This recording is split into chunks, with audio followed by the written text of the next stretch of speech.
예, 계속해서 우리 하나님 말씀 함께 살펴가도록 하겠습니다. 자, 오늘은 이제 다니엘서 세 번째 시간입니다. 영혼과 시대는 가도 하나님은 변함 없으시다. 이런 제목으로 또 오늘 말씀 살펴가도록 하겠습니다. 자, 우리가 지난 시간까지 1장에서 이제 6장의 포로 기간 70년의 역사 이야기를 살폈고, 그리고 이제 7장부터 포로 시기였을 때 다니엘이 받았던 그 계시와 환상에 대한 것들을 살펴보도록 하겠습니다.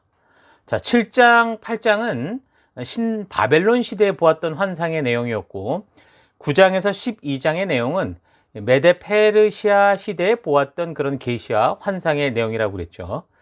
자, 7장에서 이제 다니엘이 본 환상은 환상의 내용은 좀 다르지만 이미 2장에서 이 느부갓네살이 꾸었던 꿈의 내용과 같은 것이었습니다. 그러니까 머리는 황금으로, 가슴은 은으로, 배는 청동으로, 다리는 쇠로, 발가락들은 흙과 쇠가 그 얽힌 것으로 이제 만들어졌던 그 우상. 그 우상은 그 세계의 역사가 흘러가는 그 미래의 시간을 보여주는 거라고 그랬었죠. 그래서 근머리가 상징하는 이 바벨론 시대가 지나가면 그 다음에 이제 메데 바사, 그러니까 페르시아 시대가 오고 지금 우리가 이제 그래서 이제 1장에서 6장까지의 그 역사 이야기를 통해서 여기까지 좀 우리가 살펴오고 있었던 거고요. 그리고 이제 페르시아 시대가 지나가면 헬라 시대가 오고 그 헬라 시대가 지나가면 이제 로마 시대가 오는 앞으로 미래가 어떻게 흘러가게 될지에 대한 그 큰 역사의 그림이라고 했는데 다니엘은 뭐 이 환상을 보았고 또 들었고 해석하고 실제로 이 바벨론이 무너지는 것과 그 다음 이 페르시아가 등장하는 것까지 이제 볼 수 있었죠. 그리고 나머지는 이제 그가 볼 수 없었습니다. 이 역사는 다니엘 향후 뭐 거의 500년, 600년 정도의 그 미래까지 관한 것, 그리고 조금 더 어떤 부분들은 거의 뭐 종말에 관련된 그런 이야기들도 포함이 되어 있긴 하거든요. 그러니까 예수님의 탄생과 로마에 의해서 예루살렘 성 파괴 시점 정도까지 그 미래를 보여주는 것이었습니다. 그러니까 예수님의 탄생까지 포함되니까 하나님이 직접 왕이 되시고 통치하시는 나라, 그러니까 그 새 언약이 언제 성취되는지에 대한 그 그림, 그 하나님의 그 계획들을 우리 확인할 수 있는 그런 부분이라고 볼 수 있습니다. 자, 7장에서 이제 본 다니엘이 본 그 환상들을 보면 1절부터 바벨론 벨사살 왕 원년에 다니엘이 그의 침상에서 꿈을 꾸며 머릿속으로 환상을 받고 그 꿈을 기록하며 그 일의 대략을 진술하니라 이렇게 말합니다. 그러니까 이 환상은 처음에 말한 그 바벨론 마지막 왕이었던 그 나보니두스의 아들 벨사살이 아버지를 대신해서 왕의 역할을 하는 첫 해, 그 원년에 다니엘이 환상으로 통해 보았다라는 거죠. 2절 다니엘이 진술하여 이르되 내가 밤에 환상을 보았는데 하늘에 네 바람이 큰 바다로 몰려 불더니 큰 짐승 넷이 바다에서 나왔는데 그 모양이 각각 다르더라. 바다에서 나오는 큰 짐승을 넷을 봤는데 이 짐승에 대해서는 또 분명히 해석이 나오죠. 17절부터 보면 해석이 나옵니다. 그래서 그것을 이렇게 근거로 보면 세상에 등장하게 될 네 개의 나라다. 그렇게 해석을 해줍니다. 그러니까 첫 번째는 사자 같은데 독수리 날개가 있는 짐승이라고 했는데 그것은 뭐 다니엘이 환상을 받고 있던 그 시대, 그러니까 바벨론 시대를 상징하는 거였죠. 그래서 예레미야나 에스겔서에서 이 느부갓네살이 가끔 사자나 독수리로 비유된 그런 바가 있습니다. 예레미야 4장이나 49장 또 에스겔 17장 같은 데를 보면 그런 비유들이 나옵니다. 그러니까 그 날개가 뽑힌다는 것은 이제 그 바벨론이라는 나라가 곧 힘을 잃게 되는 것을 말하는 거죠. 자, 그리고 5절에는 두 번째 모습이 나왔는데 곰과 같은 그 짐승, 그러니까 곧 메데와 바사, 그러니까 페르시아를 말하는 거죠. 지금 다니엘이 환상을 보는 시기가 바벨론 시대인데 이제 이 짐승들이 계속되는 나오는 나라를 이야기한다고 할 때 그렇게 보면 입에 물린 그 새 갈빗대라는 게 이 페르시아가 점령한 나라들, 뭐 메데나 리디아나 바벨론 같은 것을 이야기하는구나라는 걸 우리가 알 수 있겠죠. 그런데 단지 페르시아가 아니라 메데와 바사가 이런 일들을 한다라는 걸 봐서는 그 갈빗대 세계는 이 메데는 아니고, 그러니까 페르시아가 그러니까 고레스가 메대를 삼키게 되지만 그건 아니라 이제 갈빗대 세계는 니디아 그리고 바벨론 그리고 더 후에 있을 남쪽으로 이집트에 관련된 거다라는 걸 우리가 볼 수 있을 겁니다. 자, 그리고 이제 세 번째는 날개가 넷이 달린 표범 같은 짐승이라고 그랬는데 이건 이제 페르시아 제국에 이어서 나타나는 다음 제국, 헬라 제국을 말하는 거죠.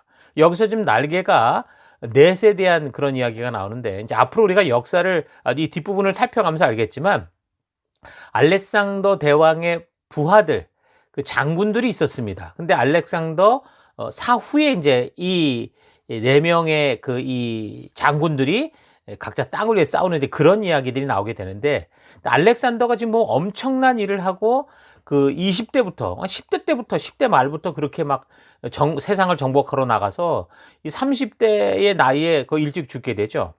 그래서 그 나라가 알렉산더 휘하의 장군들에 의해서 서로 통치권을 가진 아주 복잡한 시기로 이제 전개가 되는데 또 그거 이제 계속으로 살펴갈 겁니다. 그리고 이제 마지막 넷째는 이 뿔을 10개나 가졌는데 쇠로 된 이빨을 가지고 자기가 잡은 먹이를 부서뜨리고 짓밟는 그런 짐승. 즉 헬라에 이어서 나오는 더 엄청난 제국 바로 로마를 말하는 거죠.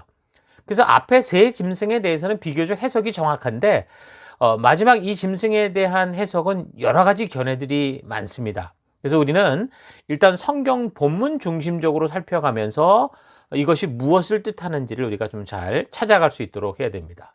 자, 그러니까 일단 크게 보면 2장에서 느부갓네살의 꿈을 통해 본 신상과 그리고 7장에서 다니엘의 꿈으로 본 환상은 같은 내용이고 그리고 7장이 조금 더 상세한 내용들로 이제 그려져 있는 겁니다. 그러니까 다니엘은 이런 환상을 보고 꿈을 해석하고 계시를 전하지만 사실 이 나라들이 다 등장하는 것은 보지 못하죠.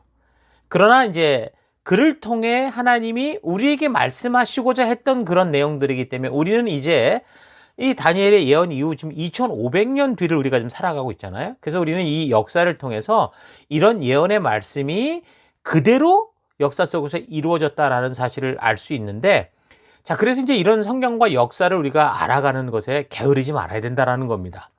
뭐 아직 이루어지지 않은 일도 아니고 이미 이루어진 일이기 때문에 우리가 역사를 조금만 되돌아본다면 하나님께서 어떻게 이 일을 해오시는가라는 그 놀랍고 엄청난 그 하나님의 살아계심을 우리가 볼 수 있거든요. 그래서 여러분 이런 역사들을 우리가 자꾸 들어가면서 게으르지 말고 차분히 그리고 바르게 우리가 이 하나님이 이루신 역사들을 살피면서 하나님의 살아계심을 우리가 분명히 봤으면 좋겠습니다. 자, 계속해서 다니엘이 본 환상은 그러니까 다니엘이 마치 영화를 보는 것 같은 거죠. 이제 짐승들이 쫙 등장하는 것을 보고 이번엔 그 화면이 다른 쪽으로 이제 전환이 됐는데 그 내용에 대해서 9절부터 보면 내가 보니 왕자가 놓이고 옛적부터 항상 계신 이가 좌정하셨는데 그의 옷은 희기가 눈 같고 그의 머리털은 깨끗한 양의 털 같고 그의 보좌는 불꽃이요 그의 바퀴는 타오르는 불이며 불이 강처럼 흘러 그의 앞에서 나오며 그를 섬기는 자는 천천히요 그 앞에 모셔 선 자는 만만이며 심판을 베푸는데 책들이 펴 놓였더라. 그러니까 성경의 지식이 전혀 없으면 이게 지금 무슨 말을 하는지 전혀 감이 없겠지만 그래도 그동안 뭐 교회를 다니면서 설교를 들어왔던 분들이라면 지금 이렇게 묘사하는 이분이 하나님이다라는 사실을 우리가 알 수 있을 겁니다. 이미 뭐 에스겔서를 통해서도 우리가 이미 그가 봤던 환상을 통해서 이런 비슷한 이런 내용들을 우리가 볼 수 있었었죠. 그러니까 그런 역사의 흐름을 이어가는 나라들에 대한 이 환상을 쭉 보다가 이제 다니엘이 그런 역사를 주관하시고 심판하시는 이끄시는 그분이 누군가라는 바로 그런 그 하나님을 이렇게 볼 수 있도록 환상이 이렇게 바뀌어진 겁니다. 그래서 고레스가 이제 메대를 무너뜨리기 6년 전에 지금 이 다니엘이 이런 환상을 보았던 건데 이 바벨론의 왕권이 그 당시 사실 별탈 없이 지내는 것 같았지만 지금 이 환상을 통해 역사를 볼 때 아주 불안하고 혼란한 시기. 그러니까 페르시아의 고레스가 이제 메대를 점령하고 더 나아가서 이제 니디아를 점령하고 그리고 이제 바벨론까지 다 뒤집어 삼킬 만한 그런 뒤숭숭한 이 상황이라는 거죠. 그러면 어떻게 되겠습니까? 지금 그 바벨론에 잡혀 있는 유다 백성들의 입장에서는 이게 점점 미래가 더 깜깜해지고 더 이제 그냥 완전히 어떻게 될지 모르는 위태한 상황으로 빠져드는 거였죠.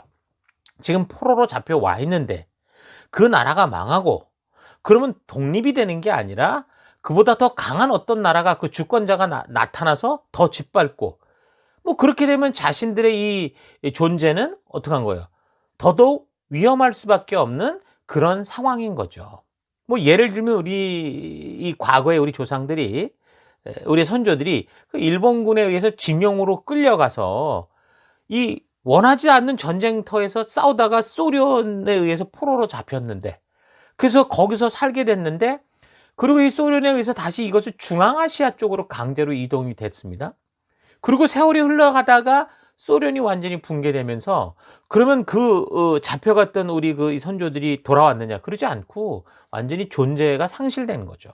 그런 것과 비슷하다는 겁니다. 그러니까 그런 시기에 하나님께서 다니엘을 통해서 그 거대한 성 바벨론이 흔들리고 곧 무너지고 말 것 같은 이 시대적 분위기가 그냥 결코 우연한 게 아니라 하나님의 역사적인 그 주도하에 있다라는 걸 알게 하시는 거죠. 그러니까 각 시대마다 그 시대를 주름잡던 이 강한 나라는 뭐 점령하고 무너뜨리는 또 다른 나라, 또 다른 왕들이 이 마치 자기가 뭐 이 일을 이루는 것처럼 아주 최고인 것처럼 교만을 떨잖아요. 그러다가 그런 자리가 하나님이 주셨다라는 것을 알지 못하는 겁니다. 그래서 다시 말해서 각 시대의 영웅 같은 이 왕들이 역사의 그 순간을 혼자스럽게 하는 것 같으나 그리고 그 왕들의 결정에 의해서 뭐 한 나라가 망하고 사라지고 이러는 것 같지만 그러나 그 역사를 이끌어 가시는 분이 그런 일을 할 수 있도록 허락하신 분이 바로 하나님이시다라는 그래서 그 하나님께서 결국에는 그렇게 교만으로 빠지는 나라들을 계속해서 심판해 가시고 하나님이 약속하셨고 하나님이 인도하신 그 길이 아닌 다른 길로 가는 모든 나라와 열방들은 무너져 가는 것을 알게 하는 겁니다. 그러니까 이렇게 눈에 보이는 역사의 길은 사람이 결정하는 것 같아 보여도 그 역사는 결과적으로 하나님이 이끄시는 길로 가게 된다라는 사실을 그래서 믿지 못하면 우리도 마찬가지인 겁니다. 우리가 이 짧은 한 시대를 살아가면서 믿음으로 살아갈 힘을 가질 수가 없죠. 여러분 정말 여러분이 고백하는 것처럼 하나님이 창조주이심을 믿습니까? 여러분 그렇다면 하나님께서 이 역사의 주관자 되심도 믿으십시오. 그러니까 이 역사는 우리가 볼 때는 마음대로 흘러가고 종잡을 수 없이 흘러가고 최악으로 흘러가는 것 같지만 결국 창조주 하나님께서 이미 말씀하신 그 길로 이끌어져 간다라는 거. 여러분 이것을 잘 기억하셔야 됩니다. 그러니까 지금 하나님께서 다니엘에게 당장 눈앞에 벌어지는 그 역사의 흐름을 결정하는 어떤 힘들에 대한 환상을 보여주실 때 그 장면만 보여주는 게 아니라 또 다른 그 앵글로 그 시간 밖에서 그 역사 전체를 지금 주관하시고 계신 그 하나님, 그 심판의 자리에 앉아 계신 예수님이 계신 그곳도 보여주는 거죠. 자, 그리고 나서 또 다시 이제 뭘 보여줍니까? 다시 이제 처음에 봤던 그 짐승들에 대한 장면들로 돌아가는 겁니다. 자, 그래서 11절. 그때에 내가 작은 뿔이 말하는 큰 목소리로 말미암아 주목하여 보는 사이에 짐승이 죽임을 당하고 그의 시체가 상한 바 되어 타오르는 불에 던져졌으며 그 남은 짐승들은 그의 권세를 빼앗겼으나 그 생명은 보존되어 정한 시기가 이르기를 기다리게 되었더라.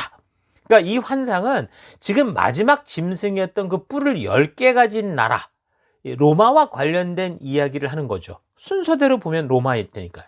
그러니까 그 시대 로마가 망할 것이라고는 사실 아무도 생각하지 못할 정도의 그 엄청난 역사를 가진 나라인데 그런 나라도 결국 무너지게 된다. 그러니까 다 하나님의 정한 시기에 따라 결국에는 이 나라들이 존재하게 된다라는 것을 말해주는 거죠.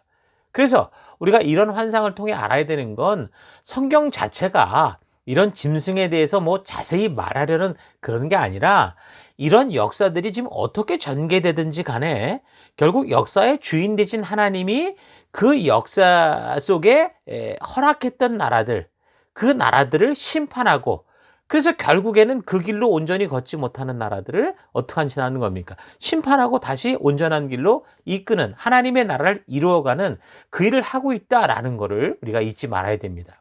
그래서 다니엘서를 볼 때도 어떤 환상, 계시, 현상에 대한 어떤 그런 집중력이 아니라 이 전체를 볼 수 있는, 그래서 이 다니엘서를 읽어갈 때 항상 이런 기억들을 가지고 우리가 이 본문들을 읽고 살펴가야 됩니다. 자, 계속되는 환상이 이런 사실을 정확하게 보여주는데 13절, 내가 또 밤에 환상 중에 보니 인자 같은 이가 하늘 구름을 타고 와서 옛적부터 항상 계신 이에게 나아가 그 앞으로 인도되매. 그러니까 여기서 우리는 그 시대 다니엘은 전혀 알 수 없었지만 이 모든 환상이 성취된 후를 살아가는 우리 같은 경우는 지금 이런 말씀을 읽다 보면 그래도 하나님 말씀 앞에 우리가 늘 어느 정도 숙달됐다면 이게 누구를 말하는가라는 그런 감이 잡힐 수 있는 그런 말들이죠.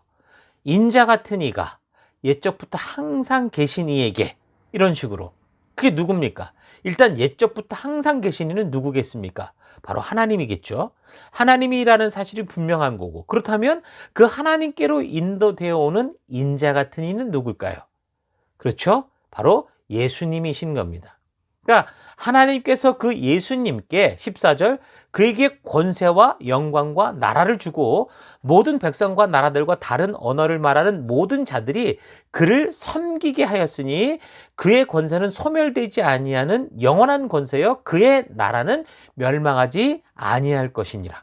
그러니까 결국에는 하나님이 이끄시는 하나님의 나라에 대한 계획을 말씀해 주시는 거죠. 그러니까 하나님께서 다니엘을 통해 바로 이 예수님으로 말미암아, 이 메시아로 말미암아 영원히 멸망하지 않을 하나님의 나라를 어떻게 이끌어 가시는가를 말씀해 주는 겁니다. 그러니까 다니엘이 지금 여러 짐승들에 대해 본 환상은 무엇을 말하는지 정확히는 몰라도 마지막에 본, 그러니까 분명 하나님께서 모든 권세와 영광을 받은 그 인자 같은 분이 소멸되지 않는 그 영원한 권세로 영원한 하나님 나라를 세우고 영원히 이끌어갈 거다라는 건 확실히 이해가 될 수 있는 거죠. 그래서 그 하나님께서 권세를 받은 그분이 직접 통치하고 영원히 다스리는 그의 나라가 있다. 그동안 그 인간으로 왕을 달라고 그래서 그 왕들을 수없이 이렇게 보냈어도 어떻게 됐습니까? 결국 소멸되는 그런 나라와는 달리 영원히 소멸되지 않는 하나님의 나라. 그러니까 다니엘이 얼마나 사실 듣고 싶고 기대하는 거였겠습니까? 바로 그런 것들이 보여지더라는 거죠.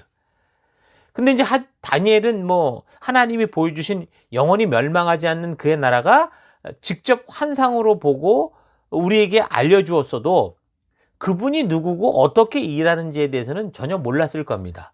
다니엘은 어떻게 보면 우리에게 이런 하나님의 사실을 보여주는 영화관 같은 역할을 한 거죠. 단지 그가 본 환상을 기록해서, 그가 본 영화를 기록해서 후대에 남겼을 뿐인데 지금 이제 2500년이 흐른 후 우리는 그렇게 흘러간 역사를 통해서 바로 그 모든 권세와 영광과 나라를 받은 분, 그 이끄는 분, 그 나라를 시작하신 분이 바로 예수님이시고 또한 그분이 세우시는 영원히 존재하는 그의 나라가 지금 우리 교회다, 우리들의 교회들이다라는 것을 우리가 알게 되는 거죠. 자, 이런 놀라운 하나님의 약속과 또 그 언약의 성취가 있는 이런 성경, 이 기록을 보지도 않고 우리는 자꾸 이제 음성으로 뭘 보여달라, 들려달라 이렇게 한다는 거, 이건 좀 그래서 안타까운 일이라는 겁니다. 그래서 우리는 부지런히 이렇게 성경과 역사를 읽어가면서 하나님이 어떻게 일해 오셨고 어떻게 말씀을 하셨고 어떻게 일해 가시는가, 우리가 이런 역사들을 우리가 쭉 추적해 가다 보면 하나님의 진심을 정말 마음으로 느끼고 거듭나는 그런 기회가 될 수 있을 겁니다.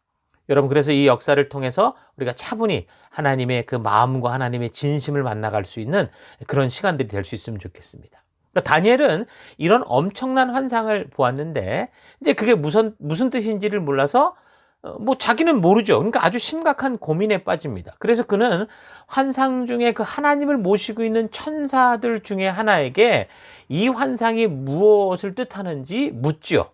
그래서 16절에 말을 해주는 겁니다. 내가 그 곁에 모셔선 자들 중 하나에게, 그러니까 하나님을 모시고 있던 자들 중 하나에게 나아가서 이 모든 일의 진상을 물으매 그가 내게 말하여 그 일의 해석을 알려주며 이르되, 그러니까 16절부터 나오는 건 이제 보았던 환상에 대한 해석이라는 거죠. 그래서 성경은 어떤 지금처럼 환상이나 비유들에 대해서 이렇게 보거나 듣게 되면 거의 대부분 뒤쪽에 분명한 해석이 따라 나옵니다. 그러니까 성경책은 암호집이 아니라 하나님께서 우리가 읽고 들으면 알 수 있도록 보낸 편지와 같다고 우리가 자꾸 말하잖아요. 그래서 이 성경 그대로를 읽고 들으면 그래서 깨달음이 오고 그 본문 안에서 성령께서 말씀하시는 것을 알게 되기 때문에 성경 해석은 가능하면 뭐 자꾸 이것저것 더덕더덕 붙이지 않는 게 좋죠.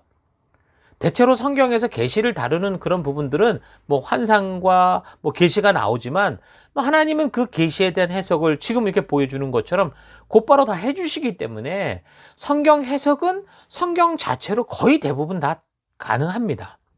여기서도 다니엘에게 보여주신 환상이 무엇을 뜻하는지 지금 뭐라고 알려주시잖아요. 물론 이 역사적인 이 배경들에 대해서는 우리가 좀 최소한 이게 배우고 가이드를 받고 최소한의 해석이 필요한 부분이긴 합니다. 그러니까 이미 시대적으로 오래 흘러간 표현 방법들일 것이고, 그리고 그 시대적 상황을 우리가 잘 모르니까 뭐 그런 건 강단을 통해서 좀 필요한 해석들, 가이드를 받고, 그래서 우리는 지금 강단에서 다른 소리를 하지 않고 여러분들이 이 본문을 그대로 읽어갈 때 이 본문을 바르게 이해할 수 있는 그런 안목들, 그런 역사적 배경들, 그런 것들을 돕고 그렇게 그 이야기들만 해 나가고 있는 겁니다. 그러나 그때도 성경을 설명해야 하는 입장에서는 항상 어떻게 됩니까? 절제된 해석을 하고 과잉 해석을 하지 않는 그런 기본 태도, 그런 자세를 가지고 아주 조심스럽게 접근해 가려고 하고 있죠. 자, 그래서 천사가 해석해 주는 그 해석은 7장 17절, 그 내 큰 짐승은 세상에 일어날 내 왕이다, 또 이야기를 하죠. 그러니까 그 설명은 지금 우리가 지금 살핀 내용입니다. 근데 중요한 건 이 내 큰 짐승이 누구냐, 어떨 것이냐 하는 이런 게 아니라 그런 역사를 주관하시는 이가 누구고 그의 뜻이 어떠하냐, 그분이 지금 뭘 말씀하고 하냐라는 게 중요한 겁니다. 그래서 18절, 지극히 높으신 이의 성도들이 나라를 얻으리니 그 누림이 영원하고 영원하고 영원하리라. 그러니까 하나님이 지금 두렵고 떨리고 점점 암울해져가는 역사 속에서, 희망이 보이지 않는 역사 속에서 하나님이 지금 어떤 일을 하시고 어떻게 하시고자 하는가를 말해주는 겁니다. 자, 그러니까 바벨론, 뭐 페르시아, 헬라, 로마와 같은 어마어마한 나라가 일어나도 결국 하나님의 저울에 재서 온전하지 못할 때 결국은 그 나라들은 다 패망하고 지나가게 되지만, 오직 지극히 높으신 그분의 말씀 그대로 살아가는, 믿음으로 살아가는 그들, 그 성도들, 그 남은 자들, 그들만이 영원할 것이다 라는 이 사실을 지금 말해주는 거죠. 그러니까 지극히 높으신 그런 이에 대한 표현은 사실 하나님 외에는 적용이 되지 않잖아요. 그러니까 그 하나님의 자녀들, 성도들, 하나님의 말씀대로 끝까지 믿음으로 사는 백성들이 그의 영원한 나라를 영원히 얻게 되는데, 하나님께서 역사 속에서 만드신 그 하나님의 영원한 나라는 이런 예언 후에 이제 2500년이 지난 지금의 역사로 볼 때 누구라는 겁니까? 그 바로 핵심의 주인공이 바로 이 땅에 오신 예수님이고, 그 예수님으로 시작된 교회가 결국 하나님의 나라를 이어져가는 그 하나님의 계획이다라는 걸 알 수 있게 되는 겁니다. 원래 국가의 구성 요소가 국민, 영토, 주권 아닙니까? 구성 요소인 영토, 국민, 주권 중에 어느 하나가 빠져도 국가는 성립이 될 수 없다라고 하는데, 그러니까 하나님의 나라는 어떻게 되는 겁니까? 하나님의 국가인 이 교회는, 그 국민은 누굽니까? 바로 성도겠죠. 그리고 주권이라는 건 뭘까요? 그러니까 국가의 의사를 최종적으로 결정하는 그 주권은 하나님의 말씀대로 스스로 따를지 그렇지 않을지를 결정하는 그 개인, 그 자유의지를 가진 그 사람이라고 할 수 있겠죠. 근데 이제 영토 같은 경우는 뭐 하나님의 이 땅을 살아가며, 뭐 과거에는 뭐 가나안 땅이 뭐 그런 어떤 하나님의 나라는 아니어도 그거를 어떤 상징하는 그런 실제적인 영토로 삼았을지 모르지만, 예루살렘 성전이 그런 것이었을지 모르지만 이제는 더 이상 그런 건 없죠.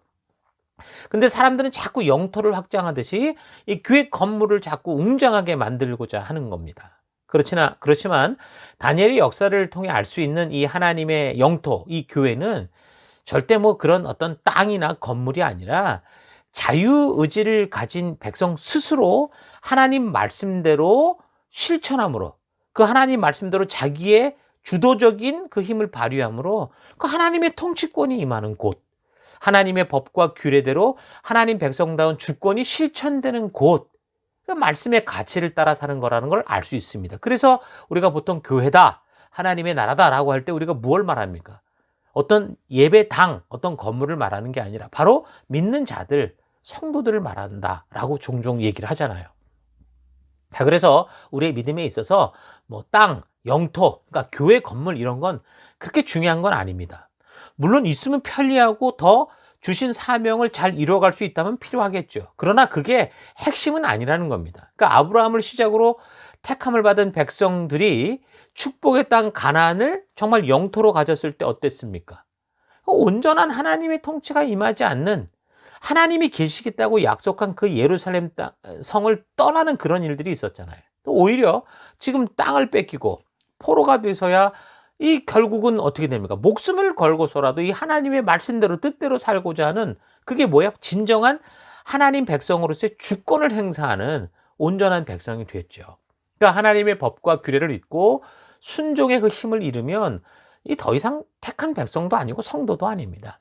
그래서 여러분들이 지금 교회라 일컬음을 받으면서 좀 웅장한 교회당에 나오는데, 근데 삶 속에서 하나님의 명령과 규례, 그 약속의 말씀을 소홀히 여기고 핑계와 변명을 늘어놓으며 불순종의 삶을 계속 살아간다면 정말 그건 진정한 교회고 진정한 성대가 될 수 없다라는 거죠. 하나님이 세우신 교회, 그러니까 순종이 있는 교회, 하나님 말씀 그대로 순종하고 있는 성도는 어떻게 한다는 겁니까? 영원하고 영원하고 영원할 거다. 하나님이 지금 분명한 약속을, 그러니까 계속 뭐 선지자들을 통해 오신 말씀을 또 똑같이 말씀해 주는 겁니다. 그래서 여러분과 제가 이 약속을 믿고 정말 이 시대의 교회답게, 성도답게서는 우리가 됐으면 좋겠습니다. 자, 하나님께서 이렇게 중요한 말씀을 해주시는데 다니엘은 그 넷째 짐승에 대해 궁금해서 이제 물었다고 그랬죠. 7장 19절. 이에 내가 넷째 짐승에 관하여 확실히 알고자 하였으니 곧 그것은 모든 짐승과 달라서 심히 무섭더라. 그 이는 쇠요, 그 발톱은 노시니 먹고 부서뜨리고 나머지는 발로 밟았으며 또 그것의 머리에는 10뿔이 있고 그 외에 또 다른 뿔이 나오매 3뿔이 그 앞에서 빠졌으며 그 뿔에는 눈도 있고 큰 말을 하는 입도 있고 그 모양이 그의 동료보다 커 보이더라. 21절.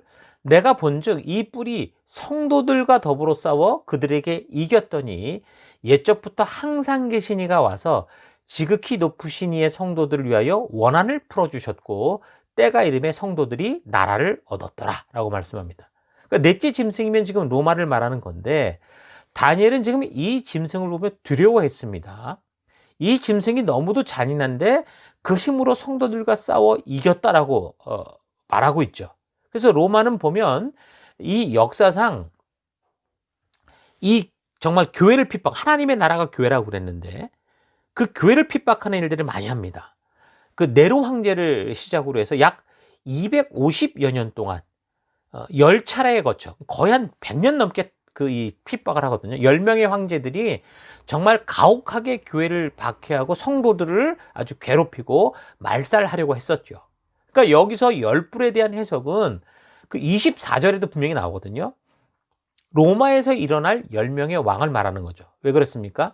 그 10뿔은 그 나라, 로마죠. 로마에서 일어날 10명의 왕이요. 그 후에 또 하나가 일어나리니 그는 먼저 있던 자들과 다르고 또 새 왕을 복종시킬 것이다. 이렇게 말합니다. 그러니까 다니엘에게 보여준 환상에 대해서 지금 바로 하나님께서 말씀해 주시기를 네 번째 나라에서 일어날 10명의 왕이다라고 말하고, 그리고 네 번째 나라가 로마라고 그랬는데 로마에서 그럼 일어나는 왕들이라는 걸 알 수 있죠.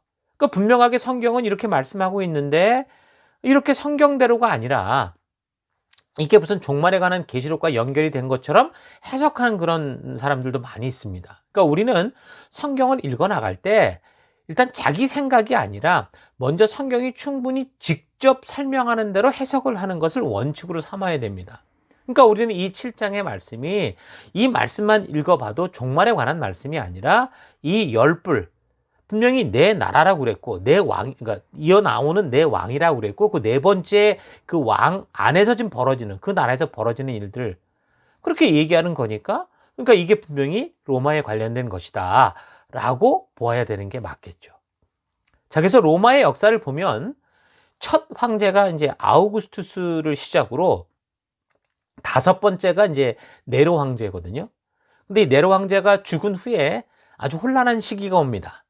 그래서 이제 네로를 이어서 계속 그 이 황제로 추대되는 사람들, 군인 출신이었는데 이 갈바라는 사람, 그리고 오토 비텔리우스라는 이 사람이 차례로 황제의 자리로 오르지만 금세 이제 죽임을 당합니다.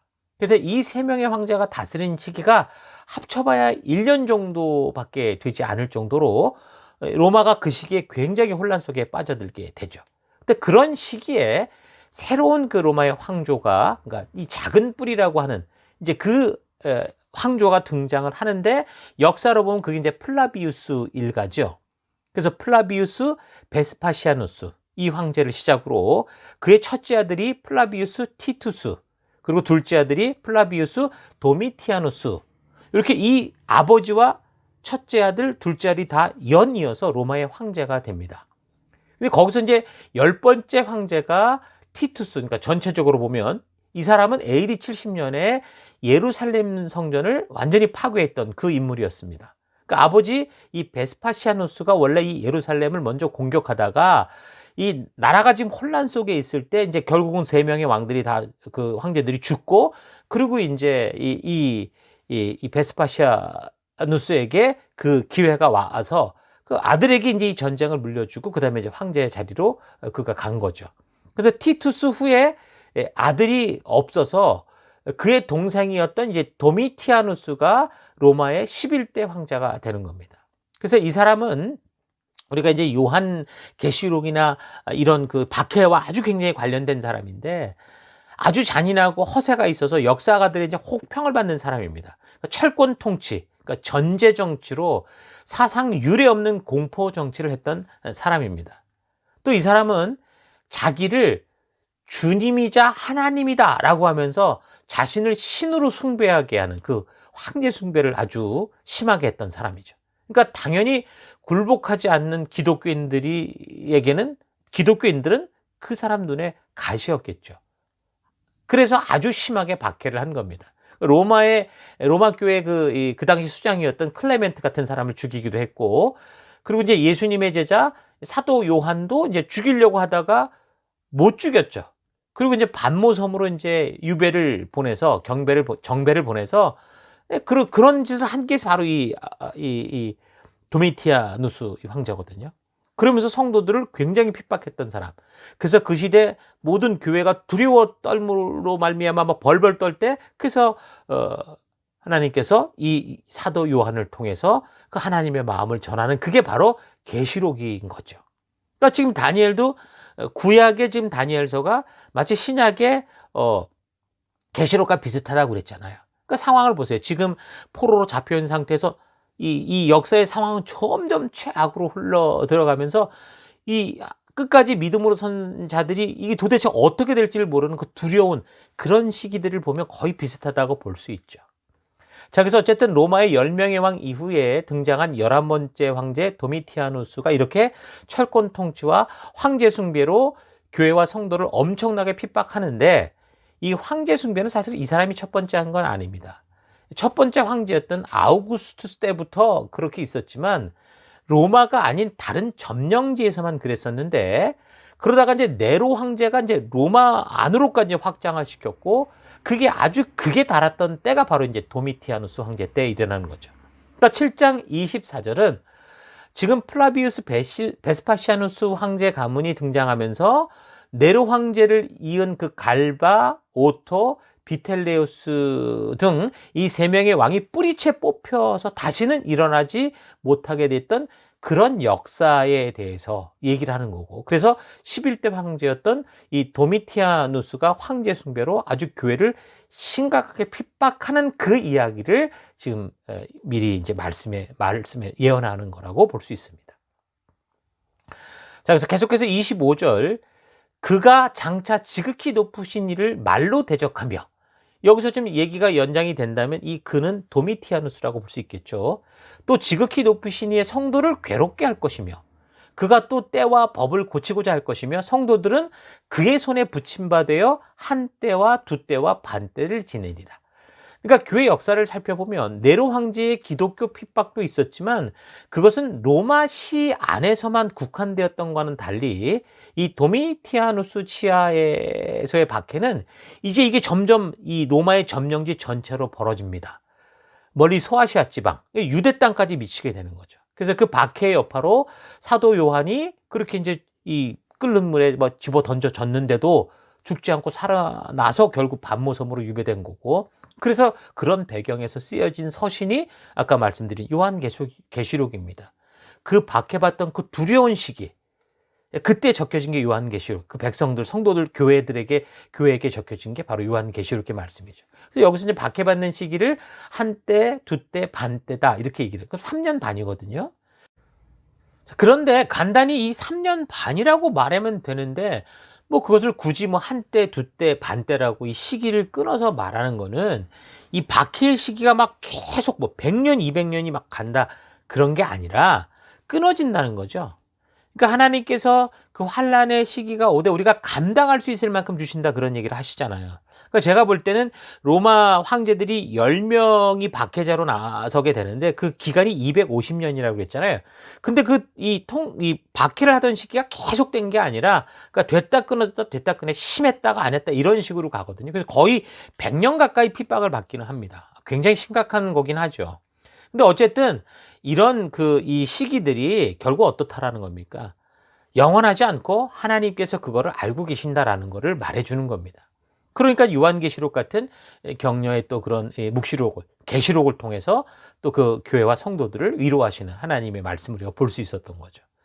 자, 세계의 역사는 당대 영웅들과 특별해 보이는 강한 능력을 가진 사람들에 의해서 흘러가게 보이지만 그러나 결국 온 우주 역사의 주관자 대신 이 땅의 주인 대신 하나님께서 직접 말씀하신 것과 하나님이 그 언약과 예언과 계시를 통해 말씀하셨던 그 정하신 때에 하나님의 그 뜻대로 이루어져 간다라는 것을, 그래서 우리가 이 무서운 말들 속에 있지만 하나님의 역사를 더 볼 수 있다라는 겁니다. 자, 그래서 이제 계속해서 26절을 보면 그러나 심판이 시작되면, 하나님의 심판이겠죠. 하나님의 심판이 시작되면 그는 권세, 그러니까 그는 로마 황제겠죠. 도미티아누스. 권세는 빼앗기고 완전히 멸망할 것이요.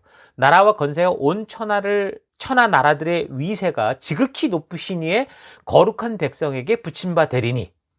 그러니까 하나님의 백성들에게 붙임바 되리니 그의 나라는 영원한 나라라 모든 권세 있는 자들이 다 그를 섬기며 복종하리라. 그러니까 계속되는 역사를 보면 비록 바벨론의 느부갓네살처럼, 그리고 페르시아의 뭐 고레스처럼, 그리고 헬라의 알렉산더처럼, 또는 로마의 도미티아누스처럼 하나님께서 지금 기회를 주시는 거, 그러니까 자기들에게 이런 섬길 기회를 주시고 또는 도구가 된 기회를 주셨는데 그걸 모르고 마치 자기 스스로의 힘으로 얼마나 대단한 이런 위치에 이르렀는가.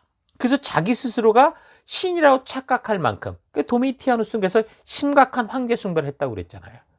그 온 세계를 짓밟고 세계의 왕인 것처럼 권세를 휘두를 수는 있겠지만 오직 나라와 권세와 온 천하를 지으신 지극히 높으신 하나님 앞에 그 하나님이 말씀하신 그 길에서 벗어나는 모든 것들은 무릎 꿇고 사라져서 멸망해 갈 것이고, 오직 하나님의 말씀을 따라 순종하는 공동체, 믿음으로 사는 하나님의 나라 백성인 이 성도와 교회는 영원히 무너지지 않고 존재하게 될 것을 말씀해 주는 겁니다. 그러니까 다니엘의 환상을 통해 우리에게 말씀하시는 것이 바로 이런 거죠. 위험과 위기를 말하는 게 아니라 바로 그런 위기 속에 하나님이 함께 하시고 믿음으로 말씀 그대로 살아간다면 하나님이 책임져 주고 계신다라는 것을 우리에게 말씀하고 있는 겁니다. 자, 그래서 28절, 그 말이 이에 그친지라 나 다니엘은 중심에 번민하였으며 내 얼굴빛이 변하였으나 내가 이 일을 마음에 간직하였느니라. 그러니까 다니엘이 해석은 들었지만 정확한 미래가 어떻게 될지는 모르잖아요. 그러니까 마음에 간직하고 번민하게 됐던 것은, 그러니까 자신이 정확히는 몰라도 이스라엘 이 나라 조국이 온전하게 회복되는 것 같지는 않고, 오히려 계속 심각한 핍박과 박해가 이어지는 것 같으니까 참으로 그냥 괴롭고 불편하죠. 얼굴이 변할 정도였다. 그런 겁니다. 그러니까 성도들 누구나 사람이라면 늘 뭐 우리가 지금 살아가는 이 오늘 이 시간보다 더 나은 내일을 꿈꾸기 마련이죠. 그러니까 지금 큰 환난을 이겨낼 수 있었다면 이제 그런 일이 다시는 없는 이 천국길을 가기를 원하죠. 그러나 우리가 이 다니엘서를 통해서 기억해야 되는 건 뭡니까? 믿음 안에서 잘못된 기대를 버려야 된다는 겁니다.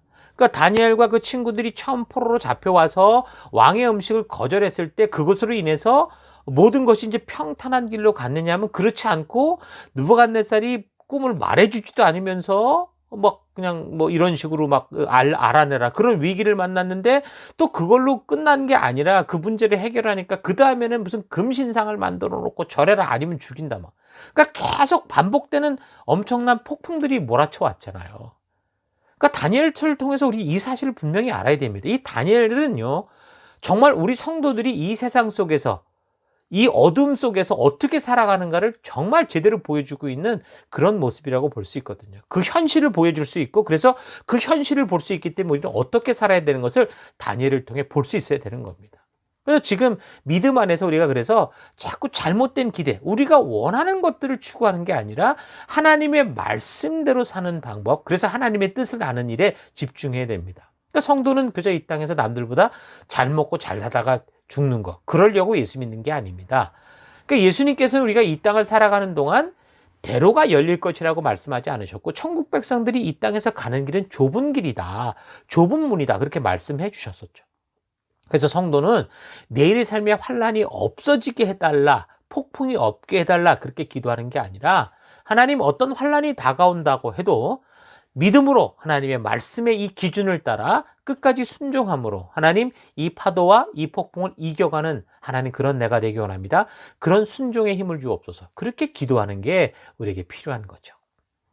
자, 7장 다니엘의 환상을 통해 우리가 그래서 기억해야 되는 것은 미래에 어떤 일이 벌어지는가라는 게 아니라 로마를 상징하는 짐승의 열뿔이 뭘 말하고 또 그 뒤를 따라 나와서 뭐 새 왕을 정복하는 게 뭐냐 이런 게 중요한 게 아니라 이 세상에 어떤 강력한 영웅과 그런 나라가 나타난다고 해도 그 역사의 주관자 되시고 이끄시는 분, 그분은 하나님이시다. 그리고 오직 하나님의 말씀과 언약의 길만 생명의 길이고 영생의 길이고 축복의 길이다. 그렇지 않은 모든 다른 길들은 결국은 몰락하고 무너질 거다라고 말씀하시는 거죠. 자, 8장도 계속해서 보면 바벨론 시대에 다니엘이 보았던 그런 나라들에 대한 환상입니다. 8장 1절, 나 다니엘에게 처음 나타난 환상 후 벨사살 왕 3년, 그러니까 원년에 받고 그 다음에 3년에 다시 한 환상이 나타나니라. 그러니까 다니엘 7장에서 지금 이 벨사살 왕 원년에 본 환상이 그 네 짐승의 환상이었는데 이번에는 통치 3년째 되는 해 또 환상을 봅니다. 2절, 내가 환상을 보았는데 내가 그것을 볼 때 내 몸은 엘람 지방 수산성에 있었고 내가 환상을 보기는 을레 강변에서니라. 그게 무슨 말이냐면 지금 이 다니엘이 환상을 보는 이 시기가 언제 바벨론 왕 벨사살 3년째라고 그랬으니까 바벨론 시대잖아요. 근데 지금 엘람이라는 그 지방 수산성에서 자기가 뭘 봤다 그러거든요. 그러니까 엘람이라는 나라가 이 사전을 참고해 보면요, 이 메데 바사에 의해서 BC 539년에 바벨론이 무너질 때 같은 시기입니다. 그 비슷한 시기에 페르시아에 의해서 무너지는 걸로 나타나거든요. 그렇다면 지금 거기 엘람 이 수산성이라는 데는 뭐 다니엘이 뭐 바벨론의 어떤 신하로서 거기 가 있는 그런 상황은 아니죠. 그러니까 환상으로 뭔가를 봤는데 그게 이제 엘람 수산성에 있는 그런 자신의 상태를 보고 있다라는 겁니다. 그래서 지금 보는 환상들이 미래에 있을 이 페르시아, 그러니까 페르시아가 나중에 이 엘람을 다 정복한다고 그랬잖아요. 그리고 이 엘람의 수도였던 수산성을 다시 이 페르시아의 겨울 궁전, 하나의 수도죠. 겨울에 와서 있는 그런 궁전으로 만들게 되거든요. 그러니까 그렇게 번창할 페르시아 시대에 대한 그런 예언을 그가 본다라는 것을 지금 이런 이 말씀을 통해 알려주는 거죠. 그래서 3절, 내가 눈을 들어본즉 강가에 두 뿔 가진 숫 양이 섰는데 그 두 뿔이 다 길었으며 그중 한 뿔은 다른 뿔보다 길었고 그 긴 것은 나중에 난 것이더라. 내가 본즉 그 숫 양이 서쪽과 북쪽과 남쪽을 향하여 받으나 그것을 당할 짐승이 하나도 없고 그 손에서 구할 자가 없으므로 그것이 원하는 대로 행하고 강하여졌더라. 그러니까 이곳에 이어진 8장에서 다니엘이 보는 환상 역시 이 환상이 뭐다, 지금 반 이게 뭐다라는 게 16절부터 또 해석이 나옵니다. 그래서 16절 하나님께서 가브리엘 천사에게 이런 내용에 대해서 다니엘에게 깨닫게 하라고 한 대로 해석을 하면 이 수양은 메대와 파사를 말하는 겁니다. 페르시아를 말하는 거죠. 그래서 이 페르시아가 서쪽으로는 리디아를 비롯한 뭐 이오니아, 트라케, 그러니까 마케도냐, 또 북쪽으로는 이 코카소스 산맥 지역과 카스피의 동쪽과 아라레 지역의 이제 그 이 스키타이족, 그리고 남쪽으로는 바벨론을 비롯한 이집트 본토까지 점령하게 될 것을 말해주는 거죠. 그래서 이런 역사적 사건에 대해서 이미 우리는 뭐 지난 주일 말씀과 새벽 그 묵상을 통해서 우리가 확인해 왔습니다. 그러니까 고레스 왕으로 시작되는 페르시아가 그 시대를 주도하는 그런 강한 모습을 지금 그런 계시를, 그런 환상을 보는 겁니다. 자, 그리고 5절 내가 생각할 때, 근데 또 장면이 또 이제 넘어가는 거죠. 아까 숫 양이라고 그랬는데 여기선 숫 염소가 서쪽에서부터 와서 온 지면에 두루 다니되 땅에 닿지 아니하며 그 염소의 두 눈 사이에는 현저한 뿔이 있더라. 그러니까 페르시아의 고레스에서 거대한 제국이 형성되었는데, 그런데 이제 서쪽에서 숫 염소가 온다는 겁니다. 그러니까 여기서 서쪽에서 오는 숫 염소는 역사적 순서로 보면 뭡니까? 헬라 제국을 말하는 거죠. 염소가 헬라 제국을 말한다면 그 이 숫 염소의 난 한 뿔은 뭘 말하겠습니까? 바로 그 나라를 시작하게 되는 알렉산더 대왕을 말하는 거죠. 그래서 6절 그것이, 그러니까 서쪽에서 온 숫 염소가 두 뿔 가진 숫 양, 페르시아죠. 곧 내가 본 바 강가에 섰던 양, 페르시아에게 나아가되 분노한 힘으로 그것에게 달려가더니 내가 본즉 그것이 수양에게로 가까이 나아가서는 더욱 성내어 그 수양을 쳐서 그 두 뿔을 꺾으나 수양에게 그것을 대적할 힘이 없으므로 그것이 수양을 땅에 엎드려뜨리고 짓밟았으나 수양을 그 손에서 벗어나게 할 자가 없더라. 그러니까 하나님의 심판 아래 떨어졌다라는 거죠. 그래서 헬라 제국의 알렉산더가 페르시아를 쳐서 꺾어버리는, 그러니까 결국은 페르시아를 심판하는 그런 도구로서 헬라 제국의 등장을 보여주는 겁니다. 이 헬라 제국의 이 알렉산더 같은 경우는 뭐 우리가 아는 것처럼 정말 대단한 존재였다고 역사가 기록을 하죠. 그의 행적을 보면 정말 이 사람은 신이 특별히 함께했다고 할 만큼 놀라운 일을 하는 것을 볼 때, 그런 걸 보면 또 이 사람 또한 하나님의 도구였다라는 거 우리 금방 알 수 있겠죠. 근데 이제 그런 그가 결국 젊은 나이에, 그러니까 30살밖에 되지 않은, 저 땅을 다 점령하고 30살에 이제 죽거든요, 병으로. 결국은 그 어떤 자세한 내용들은 나오지 않지만 성경의 근거로 보고 하나님의 도구들이 결국에는 무너져가는 건 대부분 뭡니까? 교만이죠. 교만으로 말미암아 내 생각엔 그렇습니다. 그러니까 마치 그 벨사살 왕도 결국에는 교만스럽게 굴다가 메네메네 데겔 바르신, 이런 그 벽에 나오는 글자를 통해서 그가 결국에는 하나님의 저울에 온전히 합당치 않았다. 그래서 이제 결국은 무너지게 된 것처럼 이 알렉산더도 하나님의 징계와 연관이 있다고 봅니다. 어쨌든 헬라의 알렉산더는 20살 때부터 이제 이전에 볼 수 없었던 큰 제국을 형성해 갑니다. 그래서 서방 세계가 처음으로 이 동방 세계를 점령해서 무너뜨리고 소아시아와 이집트, 인도까지 침범할 정도로 아주 강대한 제국을 만들었었죠. 자, 그래서 8장 8절 계속 보면 숫 염소, 헬라죠. 그게 스스로 심히 강대하여 가더니 강성할 때 그 뿔, 그 큰 뿔, 그러니까 알렉산더라고 그랬죠. 그 큰 뿔이 꺾이고 그 대신에 현저한 뿔 넷이 하늘 사방을 향하여 났더라. 그러니까 헬라의 알렉산더가 20대부터 거대한 제국을 만들고 33세 요절하는 바람에 후계 구도가 확실하지 않았습니다. 그래서 알렉산더 휘하에 있던 장군들에 의해서 권력 다툼, 이 땅 싸움이, 땅 따먹기 싸움이 시작이 되는데 역사에서는 이것은 이제 디아도코의 전쟁이다, 그렇게 말하거든요. 그러니까 알렉산더 휘하 장군들끼리 권력 싸움 다툼이 일어나면서 아주 복잡한 역사가 이제 전개가 됩니다. 그러다가 이제 BC 311년경에 카산드로스, 리시마커스, 안티고누스, 그리고 프톨레마이오스 이렇게 네 사람에 의해서 큰 이제 세력이 이제 분할이 되는 거죠. 그래서 카산드로스 같은 경우는 마케도니아, 알렉산더의 출신 장소죠. 마케도니아와 그리스. 그리고 리시마커스는 트라키아, 비두니아. 그리고 안티고누스는 옛 페르시아의 통치 지역. 그리고 프톨레마이오스는 이집트. 이렇게 이제 이 지역을 서로 나눠 가지게 되는 겁니다. 그래서 9절 그 중에 한 뿔에서 또 작은 뿔 하나가 나서, 그러니까 지금 한 뿔, 큰 뿔이 꺾여서 알렉산더가 가면서 4개의 뿔이 났는데 그 중에 또 한 뿔에서 또 작은 뿔이 나서 남쪽과 동쪽과 또 영화로운 땅을 향하여 힘이 커졌다. 여기서 영화로운 땅, 그럼 일단 예루살렘 같은 걸 말하는 겁니다. 그러니까 지금 알렉산더의 4 장군들 중에 어느 한 지역에서 벌어지는 일을 이야기하는 거예요. 10절 그것이 하늘 군대에 미칠 만큼 커져서 그 군대와 별들 중에 며칠 땅에 떨어뜨리고 그것을 짓밟고 또 스스로 높아져서 군대의 주제를 대적하며 그에게 매일 드리는 제사를 없애버렸고 그의 성소를 헐었으며, 그러니까 뭔가 이게 예루살렘 성전과 연관이 돼 있다라는 걸 알 수 있겠죠. 그리고 지금은 군대의 주제 그리고 매일 드리는 제사 이런 걸 볼 때 그 대상이 분명히 하나님이었던 건 우리가 분명히 알 수 있겠는데, 근데 그것들 다 지금 못하게 하더라는 겁니다.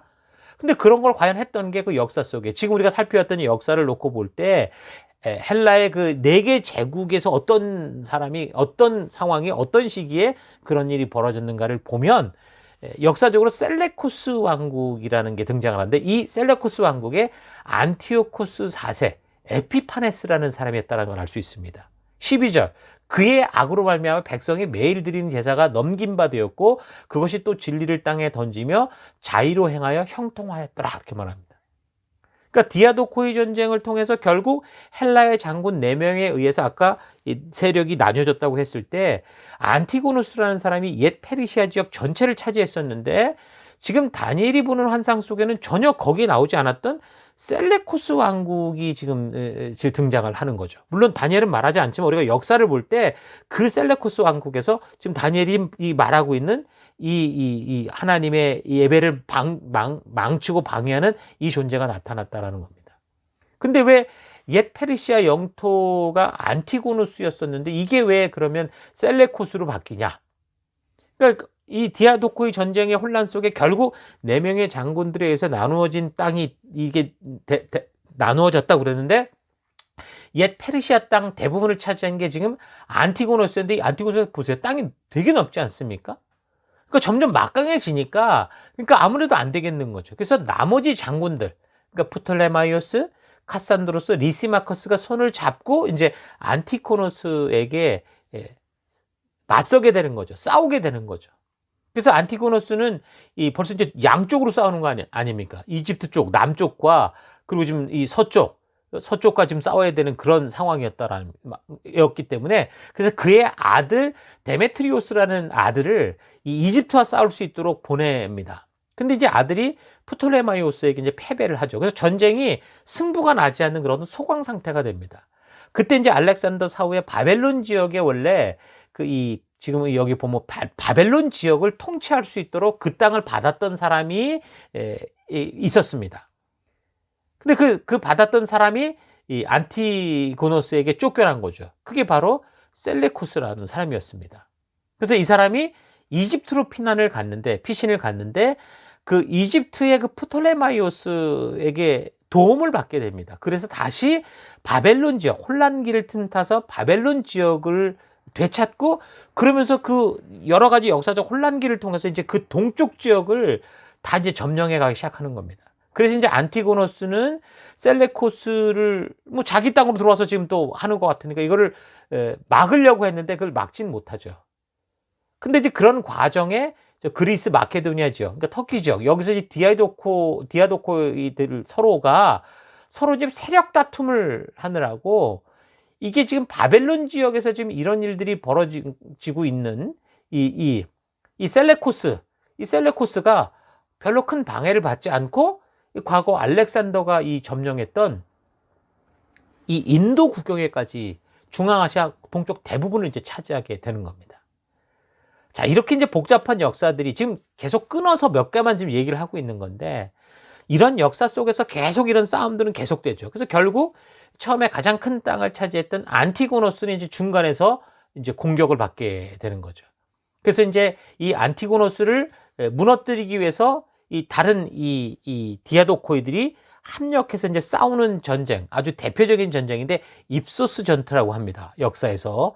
여기서 이제 프톨레마이오스는 빠졌고 카산드로스, 리시마커스, 셀레코스가 이제 공격을 하는 거죠. 포위 공격을 하게 되는 건데, 그래서 결국에는 이 전쟁에서 이 안티고노스가 죽죠. 그러니까 이제 안티고노스 이 지역을 나누기 위해서 이제 서로 이제 이 협상을 하는 겁니다. 그래서 그 협상 결과 셀레코스가 시리아 지역, 그러니까 지금 이 가나안 땅 바로 위쪽이죠. 시리아와 키프로스 그 섬 있는데 그 소아시아, 그러니까 터키 동부 지역 그걸 가지기로 했고, 그리고 리시마커스가 소아시아 중부와 서부 북부를 갖고, 그리고 이제 그 기여한 바가 좀 작았던 카산드로스 같은 경우는 안티고노스 지금 이쪽에서는 없어졌지만 여전히 그 영향력들이 있었던 그리스 영토를 이 카산드로스가 이제 차지하기로 합의를 합니다. 근데 이 전투에 끼어들지 않았던 이집트의 프톨레마이오스가 이 입소스 전투 하는 걸 잘 지켜보다가 이 사람들이 이제 이기고 자기들이 회담을 막 진행하고 있는 동안 이 안티고노스령을 침략을 하는 거죠. 그래서 페니키아와 팔레스타인, 그리고 키프로스와 소아시아 이 남해안, 그러니까 빨간 지역이죠. 여기를 다 점령을 해버립니다. 뭐 그러니까 지금 그 땅이 셀레코스가 가지기로 했는데, 근데 이제 이게 지금 뺏긴 거 아닙니까? 근데 지금 이 사람들은 자기들끼리 전쟁을 벌여가지고 지금 상황이 좋지 않아가지고 이걸 어떻게 지금 프톨레마이오스와 싸우기는 되게 곤란한 그런 상황이 된 겁니다.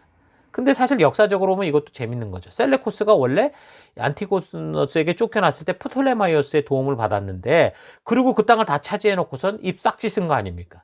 그러니까 이번에는 거꾸로 프톨레마이오스가 이런 시기를 통해서 거꾸로 이제 셀레코스에게 그런 자기의 그런 어떤 것들을 챙겨오는 그런 식이 된 거죠. 근데 중요한 것은 이제 역사적으로 요 사건 때문에, 요 사건만이 아니라 전체적으로 늘 역사적으로 그랬지만, 결국 셀레코스 왕국하고 이 프톨레마이오스 이 왕조가 계속 어떡합니까? 싸웁니다. 어디서? 이 이스라엘 팔레스타인 지역을 놓고 5차례나 전쟁을 벌이게 되는 그런 계기가 되고, 그리고 이 두 왕조가 결국 로마에 의해서 완전히 망할 때까지 거의 250년 동안 이 땅을 서로 차지하겠다고 싸움을 하는 겁니다. 그러니까 이스라엘 같은 경우 어떻습니까? 페르시아의 이 고레스에 의해서 가나안 땅으로 돌아오긴 돌아왔는데, 주권 없이 그냥 주변 강대국들의 그런 힘싸움에 이리 짓밟히고 저리 짓밟히고, 그런 역사가 그렇게 흘러가는 겁니다. 그런 형태가 결국 셀레코스 왕국에 의해서 처참하게 다시 지은 그 예루살렘 성전이 지금 다니엘을 통해 예언을 할 정도로 아주 처참하게 되는 그 지경까지 가는 거죠. 그리고도 계속해서 이제는 이 시대들 뒤에 나타나는 로마에 의해서 이 결국 짓밟히다가 AD 70년 이제 다시 한번 이 예루살렘 성전이 완전히 돌 위에 돈 하나도 남지 않고, 아까 말했던 그 이 로마의 티투스 장군에 의해서 완전히 처참하게 무너져서 이제 역사의 뒤편으로 사라지는 그런 상황이 되는 거죠. 그러니까 다니엘의 예언을 통해 말씀하는 역사가 지금 바로 이 예언이 바로 이런 역사를 말해주고 있는 겁니다. 뭐 그러나 이제 뭐 더 이상 뭐 예루살렘 성전이나 어떤 땅의 개념은 아니라고 했잖아요. 하나님의 나라가. 그래서 하나님의 말씀대로 믿고 끝까지 그 말씀대로 살아가는 그런 하나님의 나라, 교회, 그것은 있다라는 것을 분명하게 보여주고 있는 겁니다. 그래서 지금 우리가 역사를 헬라 시대 지금 BC 한 300여 년까지 300년까지 살피게 됐는데, 다시 다니엘에 있던 이 페르시아, 메데 페르시아 이제 그 바벨론 넘어가는 그 시기로 돌아오면, 유다 민족은 뭐 BC 538년에 이 페르시아의 고레스 왕의 명령으로 이제 고국으로 돌아와서 무너진 예루살렘 성을 재건을 합니다. 그때 이제 유다에서는 제2의 성전 시대가 이제 열리는 거죠. 완전히 주권을 가진 독립국이 된 건 아니기 때문에 페르시아의 그냥 한 행정구역 같은 속국이었고, 근데 이제 이 고레스의 정책에 의해서 종교적인 자치권을 부여했기 때문에 그렇게 종교적인 자치권이 허락이 되면서 이제 정치 지도자들이 아니라 종교 지도자들이 그 나라를 지배하는 그런 시대가 된 겁니다. 그렇게 해가지고 지금 이제 결국에는 예수님 시대까지 이루어지게 되죠. 이 시기에 유대는 페르시아가 그리스의 알렉산더 대왕에 의해서 정복당할 때까지, 그러니까 즉 BC 333년까지 약 200년 동안 사실은 큰 탈 없이 좀 안정적으로, 물론 주권은 없었으나 그렇게 지내는 시대였지만, 근데 결국에는 뭐 별 탈 없었다고 하지만 하나님으로부터는 어떤 말씀도 없었습니다. 예언자도 없었고 예언의 말씀도 없었고. 그러니까 그렇게 보면 뭐예요? 영적인 암흑기의 시대였습니다. 여러분, 아무 일 없이 사는 게 그게 평안한 시대가 아닙니다. 하나님의 말씀이 들리지 않는 바로 그것이 영적인 암흑기라는 거죠. 그래서 페르시아에 의해서 바벨론 포로에서 돌아온 유다는 헬라 알렉산더에게 짓밟히고, 그래서 그 후에는 어떻게 되는 게 셀레코스 왕국과 프톨레마이오스 왕국, 이 싸움의 패권 이 다툼 중간에 끼어서 거의 100년 넘게 이렇게 고통을 당하는 그런 역사로 흘러갑니다. 그러다가 BC 195년경에 이 팔레스틴 지역을 셀레코스 왕국이 이제 다시 점령을 하게 됩니다. 그래서 헬라의 뿌리를 둔 왕국들 있잖아요. 뭐 카산드로스, 리시마커스, 셀레코스, 프톨레마이오스. 비록 이집트라고 해도 결국에는 알렉산더에서 다 점령당했고 그 그리스로부터 나온 사람들에 의해서 지금 이 통치를 당하고 있는 그런 상황인 거죠.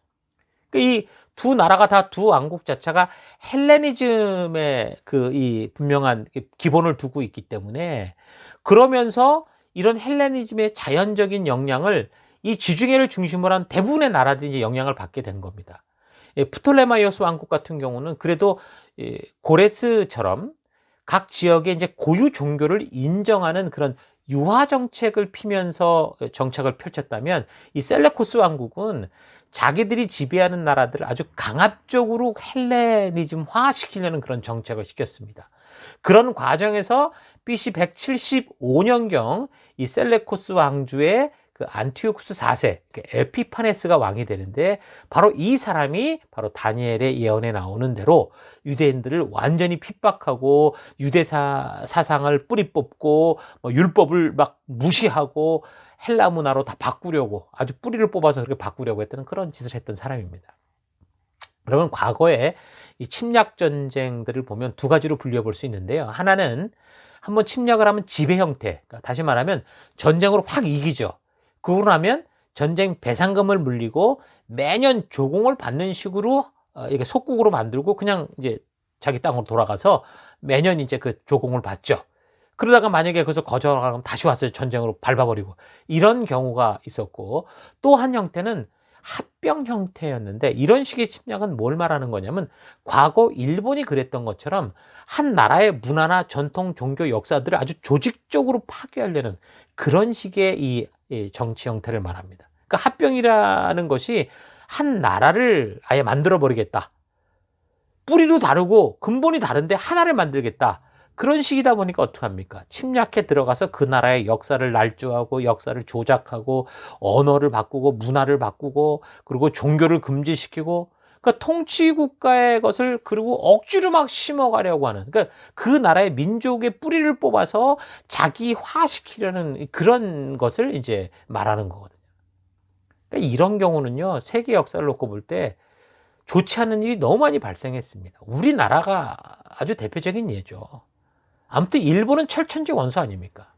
그러니까 그래서 세계 역사적으로 이런 합병 형태의 통치를 받았던 나라들은 우리나라만이 아니라 어느 나라국 간에 이런 식의 짓밟힘을 당하거나 이런 식의 이 합병 형태의 어떤 그런 이런 짓밟힘을 당한 데는 아주 영원토록 역사로서 아주 큰 아픔을 가지게 되는 걸 볼 수 있습니다. 그러니까 그것처럼 이 셀레코스 왕국이 했던 짓은 히브리 민족과 문화를 없애고, 다시 말하면 하나님이 심으신 하나님의 흔적을 없애고 헬레니즘으로 합병하려는 것이었기 때문에, 특히 에피파네스 같은 사람은 너무 심하게 이 헬레니즘을 강제로 심으려고 하다가 큰 저항을 만나게 되죠.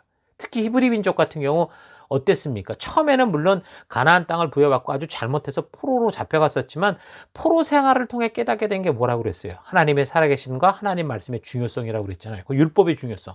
그래서 하나님의 명령인 신의 산 약속, 율법을 따라 살기 위해서 이제 목숨을 거는, 죽으면 죽었지 다른 신이나 문화에 무릎 꿇지 않는 그런 민족성들이 확 박힌 그런 상태였어요. 그러니까 뭐 이건 변하지 않으려고 하고 변화시키려고 하고, 그러니까 박해가 너무 심하고 가혹했다라는 겁니다. 그래서 이 에피파네스는 토라, 그러니까 하나님이 주신 이 하나님의 역사, 하나님의 이 말씀, 신의 산 언약, 이런 것들을 다 찢어버리고 불사르고, 그리고 그 안에 나오는 모든 규례들을 막 지키지 못하게 했습니다. 그래서 복원된 성전과 그 안에 있는 것들, 거룩하게 지켜야 되는 것들을 다 더럽히죠. 예루살렘 성전 안에다가 막 제우스 신상을 갖다 세우고, 하나님께 드리는 거룩한 그 제단에다가 돼지를 막 짐승으로, 돼지는 율법의 부정한 짐승이라고 나와 있는데 이걸 갖다가 막 자기 신들에게 막 제사를 드려버리고, 그리고 심지어 하나님이 분명하게 아브라함을 통해 명했던 거, 자식들 할례 받는 거, 이것도 못하게 하고, 또 아무튼 유대인들로 하여금 하나님이 하라고 하신 것들은 절대로 하지 못하게, 그래서 이제 율법에서 부정하다고 한 것들은 일부러 다 끄집어내가지고 성전과 그 백성들을 다 더럽히는 그런 짓을 했던 거죠. 그래서 지금 다니엘의 이 예언 속에 이게 나오는 거고, 다니엘이 봤을 때도 정말 심각하고 두렵다라는 걸 알게 되는 겁니다. 그럼에도 불구하고 하나님의 기류와 명령을 따라 살려는 사람들은 어떻게 했습니까? 이 에피파네스가 잡아서 심하게 고문하고 욕보이고 산채로 막 십자가에 못 박혀 죽이고, 명을 어기고 만약에 자녀에게 할례를 행했다 그러면 그 아버지를 십자가에 못 박아 죽이는데, 부인과 자녀들은 십자가에 달린 아버지 그 목으로부터 또 목줄을 매달아서 질식시켜 죽이는 아주 정말 잔악한 짓을 한 겁니다. 그러니까 8장 이 9절에서 12절 다니엘의 환상 속에 나와서 다니엘을 그렇게 무척이나 두렵고 막 자다가 몸살을 앓을 정도로, 이것 때문에 몸이 아플 정도로 그런 짓을 한 사람이 바로 이 안티오쿠스 4세 에피파네스, 이 사람이었다라는 거죠. 그래서 이 사람이 이렇게 예루살렘 성을 짓밟고 성소를 더럽히고 하나님께 제사도 지내지 못하게 하고 백성들을 잔인하게 핍박하니까, 그러니까 다니엘이 그런 환상을 보면서 하나님 이게 언제까지 이렇게 이런 일들이 벌어집니까?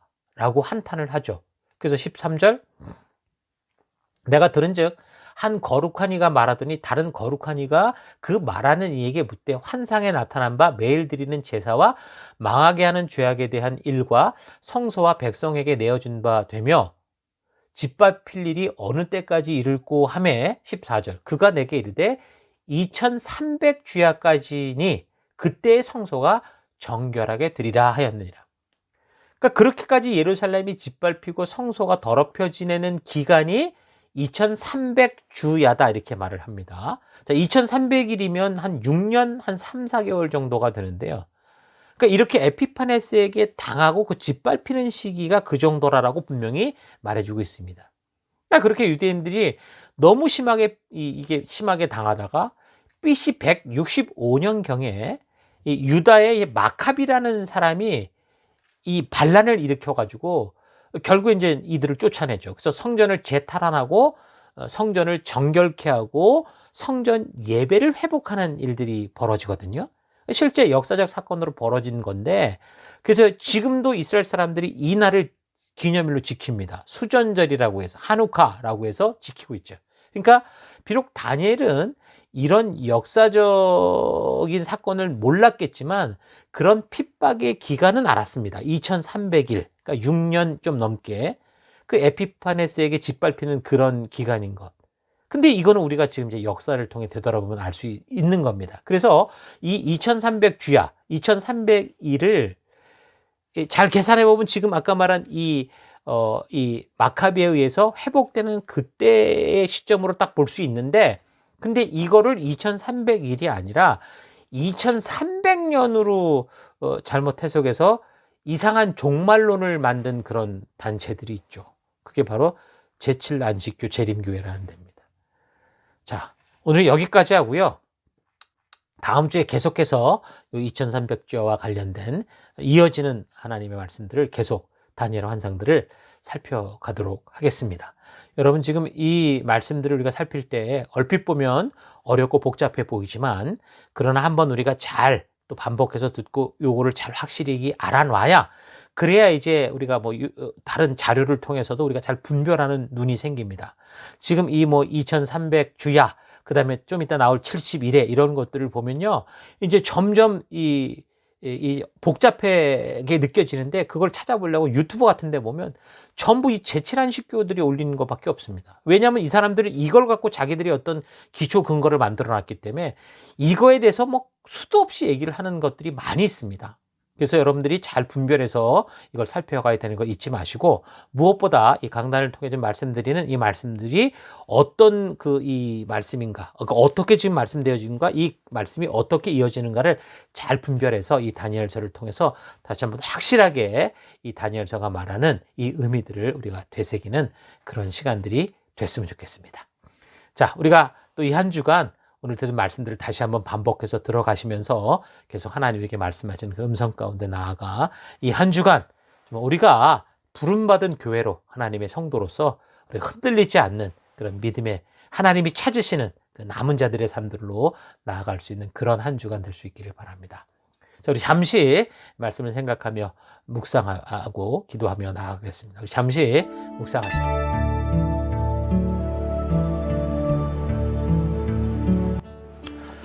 예, 다니엘의 환상을 통해 알게 되는 것은 역사가 어떻게 진행되고 말세가 어떻게 되느냐, 또는 우리가 복을 받냐, 이게 복된 길이냐, 돈이 들어오는 길이냐, 이런 게 아니라 모든 역사가 하나님의 뜻대로 흘러가지 않을 때 어떤 세계의 열강이라도 어떤 자기들의 어떤 꿈이라도 다 사라져 간다는 겁니다. 이 땅에 창조 주시고 주인이며 왕 되신 하나님께서 말씀하신 그 길이 아닌 다른 길로 가는 모든 것들은 파괴되고 파멸의 길로 가고 마는 겁니다.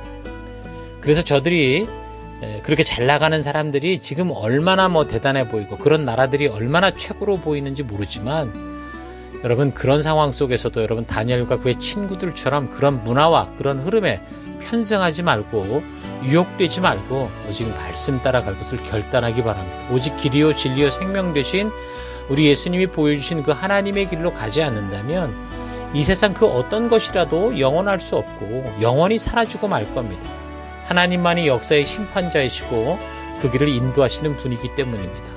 예언과 계시는 우리의 미래를 점쳐서 미리 알고 회복을 부르고 돈을 불러오고 어려운 걸 피하게 하는 게 아니라 우리가 걸어갈 영원한 길이 무엇이다, 생명의 길이 무엇이다, 하나님이 인도하는 길이 무엇이다, 그 길은 변함이 없다, 영원토록 변함이 없다 라는 걸 알게 하는 겁니다. 여러분의 삶은 무엇에 흔들리고 무엇에 의해 길을 정하게 됩니까?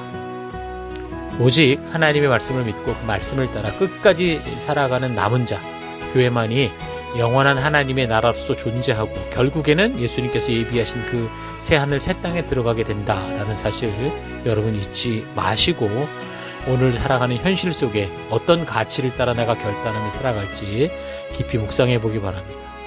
자, 그리고 이 한 주간 눈에 보이는 것에 흔들리지 마시고 영원히 변치 않는 하나님의 말씀을 붙드십시오. 세계가 어떻게 흘러가든지 내 주변과 나의 모든 우리의 사회가 어떻게 흘러가든지 오직 변치 않는 하나님의 말씀을 붙들고 내가 살아가는 그 보내를 받은 곳곳을 그 가치를 따라 믿음의 길을 걷기로 결단하는 우리가 됐으면 좋겠습니다. 하나님 나라의 백성된 우리, 하나님의 자녀된 성도가 행할 바는 오직 주의 말씀을 바르게 아는 것이고 그 말씀의 가치대로의 길을 따라 걸어가는 순종의 길을 걷는 겁니다. 그래서 우리에게 다가오는 폭풍을 두려워하고 피하기보다 그 폭풍보다 더한 것을 감당할 믿음 달라고 그렇게 기도하며 나아가는 우리가 됐으면 좋겠습니다. 이 시간 기도할 때 하나님 눈에 보이는 것이 흔들리고 두려워하고 조급해 눈에 보이는 것에 흔들리고 두려워하고 조급해하지 않고 하나님의 약속을 붙드는 믿음으로 살기 원합니다. 꿈과 환상을 쫓아 사는 것이 아니라 하나님 말씀대로 오늘을 살아가는 내가 되겠습니다. 주님 한 분만으로 만족하며 오늘 내게 주어진 사명의 길을 끝까지 걷는 내가 되기 원합니다. 다니엘의 예언을 통해 보여주신 하나님의 신실하심과 변치 않음과 하나님의 그 분명한 그 결단을 우리가 보고 믿음 쫓아가는 그런 게 아니라 우리가 걸어갈 영원한 길이 또 생명의 길이 하나님이 인도하시는 길이 어디인지 변함없다라는 것을 알게 하는 것을 우리가 잊지 않기 원합니다. 하나님 그래서 오늘 우리가 이 땅을 살아가며 내가 하나님의 자녀로 행할 바는 주의 말씀의 가치를 따라 그 길을 걷는 것. 다니엘과 친구들처럼 어떤 상황과 환경이 다가와도 주님 약속된 길을 걷는 것 잊지 않고 나아가기 원합니다. 하나님 그래서 눈에 보이는 것에 흔들리지 않고 두려워하고 조급해하지 않고 그런 폭풍을 능히 이길 수 있는 하나님의 약속을 붙드는 믿음으로 살아가기 원합니다. 꿈과 환상만 쫓아 사는 인생이 아니라 하나님의 말씀대로 오늘을 지금을 살아내는 내가 되겠습니다. 주님 한 분만으로 만족하고 오늘 내게 주어진 사명의 길, 이 좁은 길 험한 길이라 할지라도 그 길을 끝까지 걷는 내가 되기 원합니다. 이 한 주간 하나님 다니엘의 예언을 통해 보여주신 하나님의 그 신실하심, 변치 않으심, 나를 끝까지 책임져 주시는 그 하나님을 내가 온전히 보고 하나님께서 주신 그 하나님의 거룩한 나라, 그 교회의 성도된 자로 믿음 따라 말씀 따라 그 길을 걷는 내가 되기 원합니다. 그 길로 인도하시고 이끄신 하나님 감사드리고 예수님 이름으로 기도했습니다. 아멘.